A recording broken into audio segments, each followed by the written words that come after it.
En el presente video estudiaremos el teorema de Ampère o ley de Ampère. El físico y matemático André-Marie Ampère nació en el año 1775 y falleció en el año 1836. Enunció uno de los principales teoremas del electromagnetismo, que suele considerarse como el homólogo magnético del teorema de Gauss. Bien, ustedes han de recordar el teorema de Gauss, que dice que la integral del campo eléctrico por el diferencial de longitud nos va a dar la carga encerrada dividido entre epsilon sub 0. Bien, algo similar es el teorema de Ampère o ley de Ampère. La ley de Ampère determina que la circulación del campo magnético a lo largo de una línea cerrada es equivalente a la suma algebraica de las intensidades de las corrientes que atraviesan la superficie delimitada por la línea cerrada, multiplicada por la permitividad del medio. En concreto, entonces, la ley de Ampère nos dice que la integral de un vector de campo magnético que circula por un diferencial de longitud es igual a μ sub 0 por la sumatoria de las cargas encerradas. Esta es la famosa ley de Ampère. Pero bien, como está en términos de integración, vamos a ir explicando en detalle para llegar a la fórmula simplificada. Veamos la siguiente diapositiva. La ley de Ampère nos dice de que hay una circulación de campo magnético. En este caso podemos ver que este campo magnético que está circulando encierra una superficie. Si vemos la dirección del campo magnético y aplicamos la regla de la mano derecha, colocando los dedos, los 4 dedos de la mano derecha en este sentido y los hacemos girar, vemos de que nos queda el pulgar hacia arriba. Ese pulgar hacia arriba significa que aquí tenemos un vector de superficie que es el de esta superficie cerrada que tenemos. Por el contrario, si tenemos las líneas de campo magnético girando en este sentido, es decir, en sentido horario, ustedes pueden pueden ver el movimiento, entonces podemos notar que este es un sentido horario y aquí era un sentido antihorario. Si aplicamos la regla de la mano derecha nuevamente, haciendo coincidir los dedos de nuestra mano en esta dirección y la cerramos, vemos de que nuestro dedo pulgar, tal y como está representado aquí, nos queda hacia abajo. Entonces tenemos un vector de superficie de área indicando hacia abajo. ¿Por qué hemos estado explicando este vector de superficie? Este vector de superficie va a ser muy importante poderlo identificar porque todas las corrientes que circulen por esta superficie cerrada y que lleven la misma dirección de este vector se van a considerar positivas. Y las corrientes que circulen en sentido contrario, es decir, que vengan hacia abajo, en este caso, se van a considerar negativas. Lo mismo va a ocurrir aquí. Todas las corrientes que vengan hacia abajo, es decir, que lleven el mismo sentido de este vector de superficie, se van a considerar positivas y las que vayan en contra se van a considerar negativas. Veamos un poco más sobre esto. Si el sentido de las intensidades coincide con el sentido del vector superficie, la intensidad se considerará positiva. Por ende, si se orienta en sentido contrario, la intensidad se considerará negativa. Bien, aquí tenemos una superficie cerrada de campo magnético. Aplicando la regla de la mano derecha, observamos que el vector superficie está hacia aquí abajo. Significa que todas las corrientes que circulen hacia acá en la misma dirección de este sentido de vector de superficie van a ser positivas. ¿Qué corrientes están circulando primero en esta superficie cerrada? Tenemos la corriente I1, I2, I3 y vemos que I4, aunque está presente aquí, pero no está dentro de esta superficie cerrada. Entonces la corriente I4 no la vamos a tomar en cuenta porque la ley de Ampère nos está diciendo de que la integral del campo magnético por diferencial de longitud es igual a la sumatoria de las intensidades de corriente multiplicadas por la permitividad magnética del vacío, tal y como dice la fórmula anterior. Ok, entonces vemos que las corrientes que circulan en la misma dirección del vector superficie es I1 y I2. Observen que I1 y I2 vienen en la misma dirección, es decir, vienen hacia abajo. Y I3 va hacia arriba, por lo tanto, la sumatoria de las intensidades nos va a quedar I1 más I2 menos I3. ¿Por qué menos I3? Porque I3 está circulando en dirección contraria al vector superficie.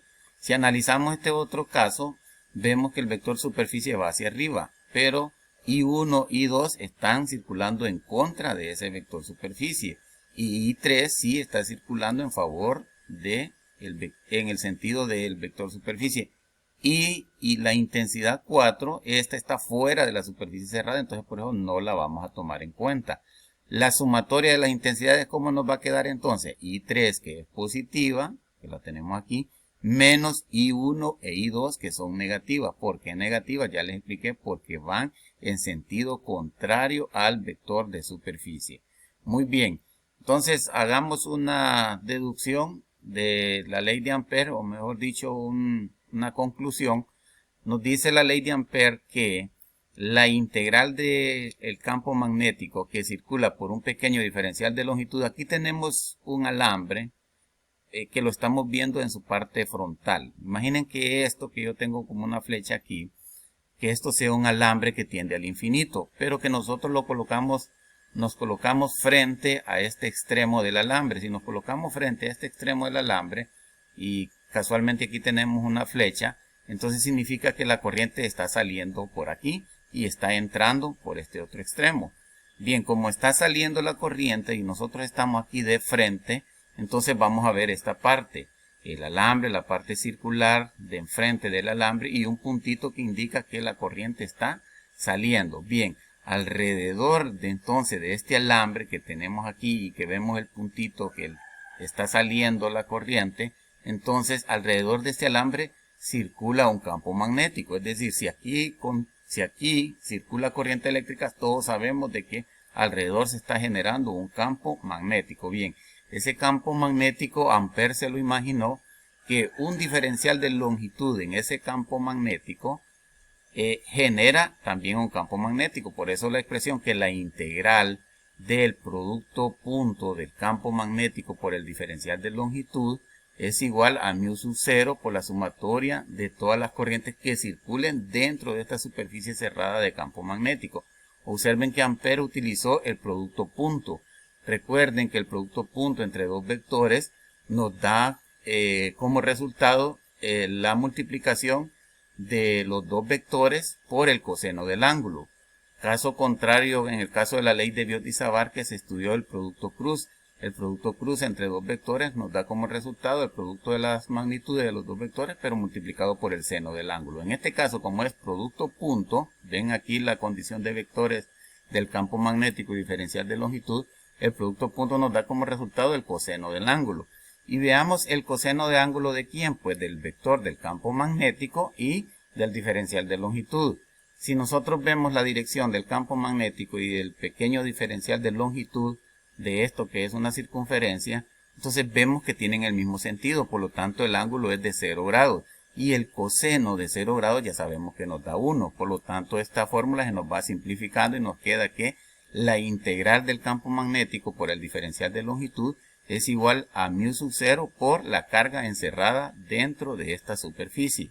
Entonces, luego vemos que el campo magnético desde el centro del alambre hacia cualquiera de los extremos, entonces puede ser de acá a este punto, del centro a este punto donde pasa el campo magnético.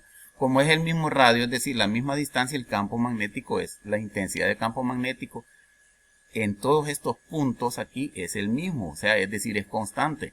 Por eso entonces el campo magnético lo podemos extraer de la integral, lo colocamos fuera y nos queda solamente que el campo magnético por la integral del diferencial de longitud es igual a mu sub 0 por la carga encerrada.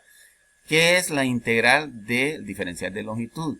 Este símbolo matemático significa que todos estos diferenciales de longitud, que son pequeños trocitos de este alambre, los vamos a sumar todos. ¿Y qué ocurre cuando los sumamos? Pues que tenemos la longitud total de la circunferencia.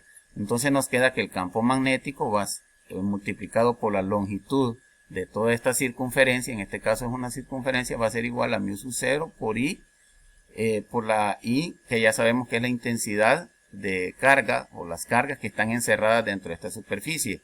Pero la longitud de la circunferencia sabemos que es 2pi por r, entonces nos queda que el campo magnético multiplicado por 2pi por r es igual a mu sub 0 por la carga encerrada. Si despejamos para el campo magnético, vemos que el campo magnético va a ser igual a mu sub 0 por la carga encerrada dividido entre 2pi por r. Y hemos llegado a la siguiente conclusión, que Esta fórmula de campo magnético es la misma fórmula que encontró Biot y Savart para un hilo conductor que tiende al infinito. Si ustedes revisan nuevamente la fórmula de Biot y Savart, ven que el campo magnético que genera un alambre que tiende al infinito es igual a mu sub 0 por I dividido entre 2pi por R. Bien, les he explicado esto de la ley de Ampère para que ustedes tengan una idea de todo el procedimiento de la integración que utilizó, pero al final nosotros nos quedamos con la fórmula simplificada para poder resolver los problemas. Entonces nos dice que el campo magnético producido por un alambre que tiende al infinito en el cual circula corriente eléctrica es igual a mu sub 0 por I, o sea, por la carga encerrada dentro del alambre, dividido entre 2pi por R. Más adelante vamos a desarrollar problemas de la ley de Ampère.